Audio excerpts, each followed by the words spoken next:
আসসালামু আলাইকুম। সাথী লাইজু টিভি চ্যানেলে আপনাদের সবাইকে স্বাগতম। আশা করছি সকলেই ভালো আছেন। আপনি যদি আমার চ্যানেলে নতুন হয়ে থাকেন, চ্যানেলটি অবশ্যই সাবস্ক্রাইব করবেন আর পাশে থাকা বেল আইকনটি অলে সেট করে দিবেন। আর যদি সাবস্ক্রাইব করে থাকেন, থ্যাংক ইউ সো মাচ। আজ আপনাদের জন্য নিয়ে এসেছি দারুণ মজাদার ও তুলতুলে লাচ্ছা সেমাইয়ের রসবড়া। আশা করছি সকলের ভালো লাগবে। ভালো লাগলে অবশ্যই ভিডিওটি লাইক দিবেন, চ্যানেলটি সাবস্ক্রাইব করে আমাদের সাথেই থাকবেন। তাহলে চলুন রেসিপিটি শুরু করা যাক। এখানে নিয়েছি 1 লিটার দুধ, দিয়ে দিব 2টো এলাচ, 2টো দারচিনি, দিয়ে আমি জাল দিব।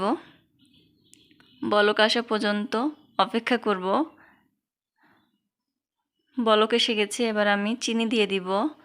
এখানে আমি 2 কাপ চিনি দিয়েছি, আপনারা আপনাদের টেস্ট অনুযায়ী চিনি দিয়ে নেবেন। এবার আমি জাল দিব 10 মিনিট। চিনিটা গলে পানি মতো দেখায় দুধটা, এই জন্য আমাদের 10 মিনিট জাল দিতে হবে। 10 মিনিট পর এলাচ আর দারচিনিগুলো আমি তুলে ফেলে দিব আর দুধটা এক সাইডে নামিয়ে রেখে দিব। এবার এখানে নিয়ে নিব 1 প্যাকেট লাচ্ছা সেমাই। সেমার অর্ধেকটা আমি ব্লেন্ডার করে নিব, হাফ কাপ পানি দিয়ে ব্লেন্ডার করে নিব আর অর্ধেকটা আস্ত রাখবো। এবার এখানে নিয়ে নিয়েছি 3টা ডিম, দিয়ে দিব হাফ চা চামচ এলাচ গুঁড়া, দিয়ে ভালো করে হ্যান্ড উইক্স দিয়ে মিশিয়ে নিব।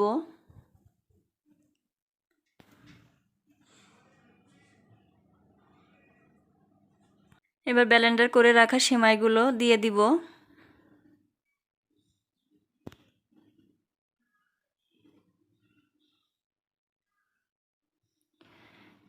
সেমাইগুলো দিয়ে আবারও আমি মিশিয়ে নিব।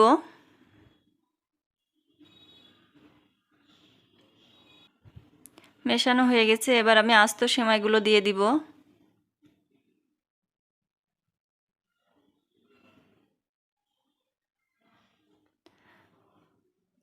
আস্ত সেমাইগুলো দিয়ে ভালো করে মিশিয়ে নিব।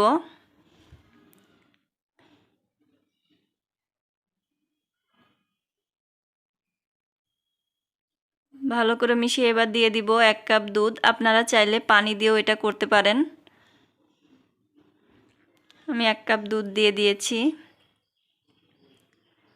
দিয়ে ভালো করে মিশিয়ে নিব। হ্যান্ড উইক্স দিয়ে ভালো করে মিশিয়ে নিতে হবে। আপনারা চাইলে হাত দিয়েও মিশিয়ে নিতে পারেন। মিশানো আমার হয়ে গিয়েছে, এবার আমি এগুলা বড়া করে নিব। চুলায় একটি প্যান দিয়েছি, প্যানে আমি তেল দিয়ে দিব, সয়াবিন তেল দিব। অপেক্ষা করব গরম হওয়া পর্যন্ত।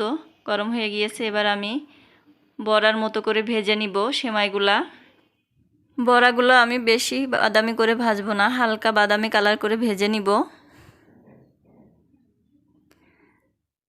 এবার আমি সবগুলা দিয়ে দিয়েছি, এবার আমি উল্টিয়ে দিব। উল্টে পাল্টিয়ে ভেজে নিব।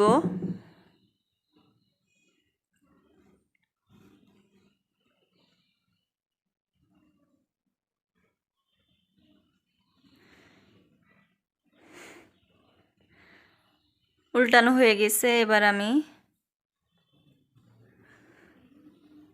আরও কিছুক্ষণ ভাজবো। এবার আমি তুলে নিব। তুলে সরাসরি আমি দুধের শিরার ভিতর দিয়ে দিব। দেওয়ার 5 মিনিট পর এই রসবড়াটা খাওয়ার উপযোগী হয়ে যাবে। দিয়ে এক সাইডে 5 মিনিট আমি ঢেকে রাখবো।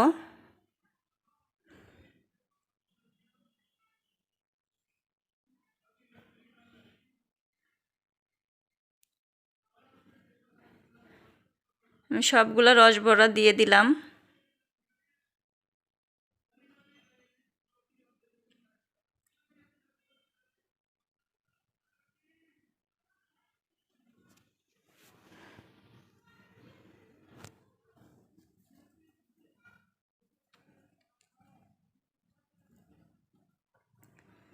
দেয়া হয়ে গেল। এবার একটা চামচের সাহায্যে বড়াগুলো আমি দুধের সেরায় ডুবিয়ে দিব। দিয়ে 5 মিনিট অপেক্ষা করব। 5 মিনিট পর এটা খাওয়ার উপযোগী হয়ে যাবে। এবার আপনাদের আমি তুলে দেখাবো কতটা রসালো হয়েছে আর কতটা তুলতুলে হয়েছে। একবার হলেও আপনারা বাসায় ট্রাই করবেন, আশা করছি আপনাদের খুবই ভালো লাগবে। কেমন হয়েছে অবশ্যই কমেন্ট করে জানাবেন আপনাদের মূল্যবান মতামত, আর ভিডিওটি লাইক দিবেন, চ্যানেলটি সাবস্ক্রাইব করে আমাদের সাথেই থাকবেন। এবার দেখুন এটা আমি আপনাদের কেটে দেখাচ্ছি কতটা সুন্দর হয়েছে আর কতটা রসালো হয়েছে, না খেলে বুঝবেন না। সবাই ভালো থাকবেন, আজকের মতো বিদায় নিচ্ছি, আল্লাহ হাফেজ।